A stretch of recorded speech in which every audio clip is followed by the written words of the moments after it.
Hi, happy December. I'm Greg Tremblay, and welcome to the Southworth Library Family Read Along for December 2021.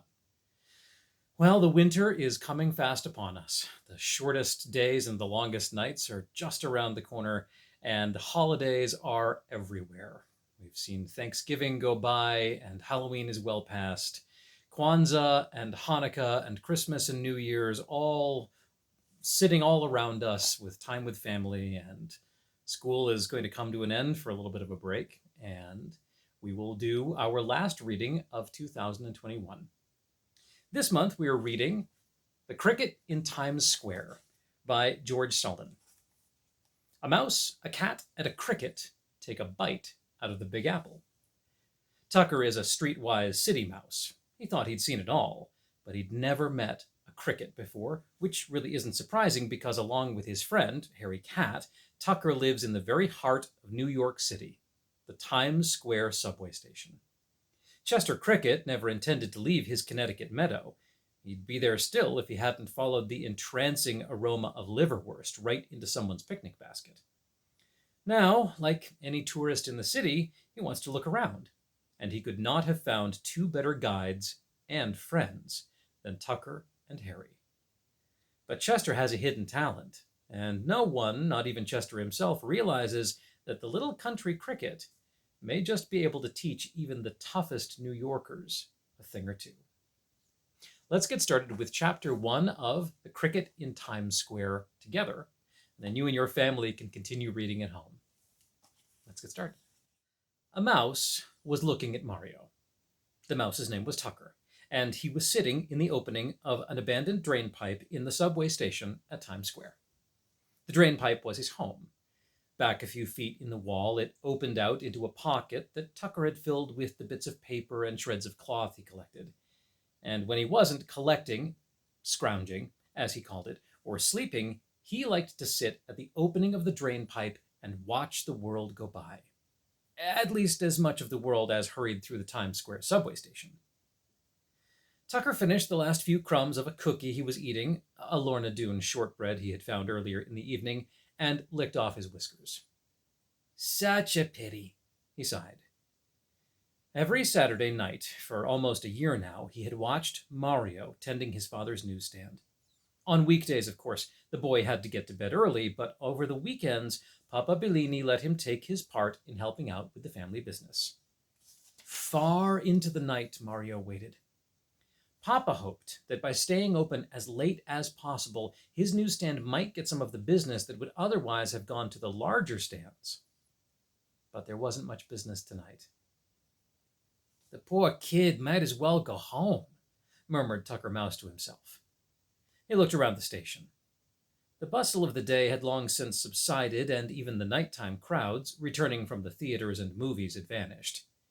Now and then, a person or two would come down one of the many stairs that led from the street and dart through the station.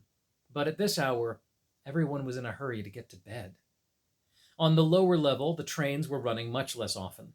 There would be a long stretch of silence, then the mounting roar as a string of cars approached Times Square, then a pause while it let off old passengers and took on new ones, and finally the rush of sound as it disappeared up the dark tunnel. And the hush fell again.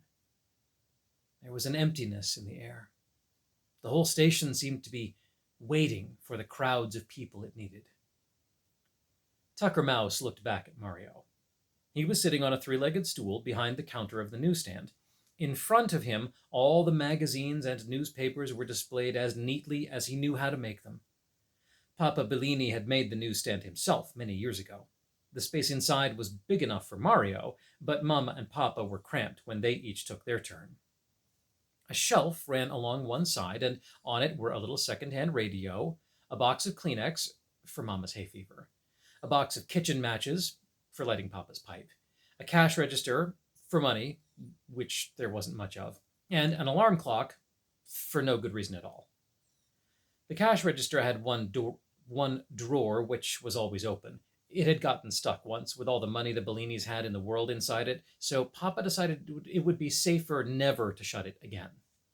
When the stand was closed for the night, the money that was left there to start off the day was perfectly safe because Papa had also made a big wooden cover with a lock that fitted over the whole thing. Mario had been listening to the radio. He switched it off. Way down the tracks, he could see the lights of the shuttle train coming toward him.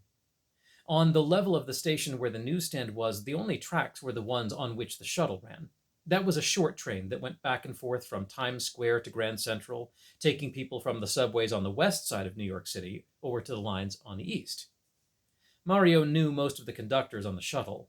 They all liked him and came over to talk between trips. The train screeched to a stop beside the newsstand, blowing a gust of hot air around it. Only 9 or 10 people got out.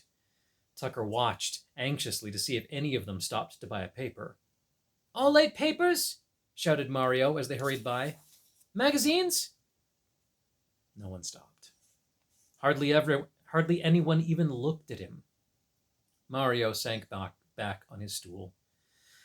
All evening long, he had sold only 15 papers and 4 magazines. In the drain pipe, Tucker Mouse, who had been keeping count too, scratched and sighed and scratched his ear.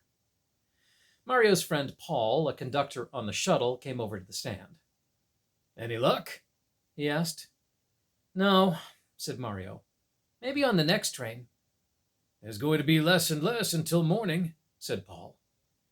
Mario rested his chin on the palm of his hand. "I can't understand it," he said. "It's Saturday night, too. Even the Sunday papers aren't going." Paul leaned up against the newsstand. "You're up awfully late tonight," he said. "Well, I can sleep on Sundays," said Mario. "Besides, school's out now. Mama and Papa are picking me up on the way home. They went to visit some friends. Saturday's the only chance they have." Over a loudspeaker came a voice saying, "Next train for Grand Central, track 2. "Night, Mario," Paul said. He started off toward the shuttle. Then he stopped, reached in his pocket, and flipped a $50 over the counter. Mario caught the big coin. "I'll take Sunday Times," Paul said, and picked up the newspaper. "Hey, wait!" Mario called after him. "It's only 25 cents. You got a quarter coming." But Paul was already in the car. The door slid closed. He smiled and waved through the window. With a lurch, the train moved off, its lights glimmering away through the darkness. Tucker Mouse smiled too. He liked Paul. In fact, he liked anybody who was nice to Mario. But it was late now, time to crawl back into his comfortable niche in the wall and go to sleep. Even a mouse who lives in the subway station in Times Square has to sleep sometimes. And Tucker had a big day planned for tomorrow, collecting things for his home and snapping up bits of food that fell from the lunch counters all over the station. He was just about to turn into the drain pipe when he heard a very strange sound. Now, Tucker Mouse had heard almost all the sounds that can be heard in New York City. He had heard the rumble of subway trains and the shriek their iron wheels make when they go around a corner. From above, through the iron grills that open onto the streets, he had heard the thrumming of the rubber tires of automobiles and the hooting of their horns and the howling of their brakes.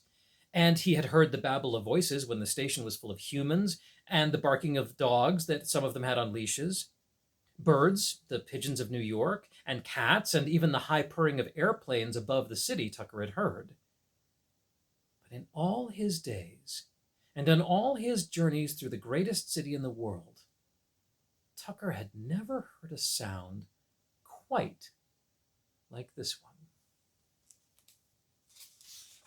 Here we have Marco in the newsstand selling his papers. I wonder what Tucker heard. I wonder if it was a cricket. That will be for you and your family to discover as you read on further in A Cricket in Times Square. I hope you have an amazing December and that everything goes well. I hope that your family is with you and you're happy.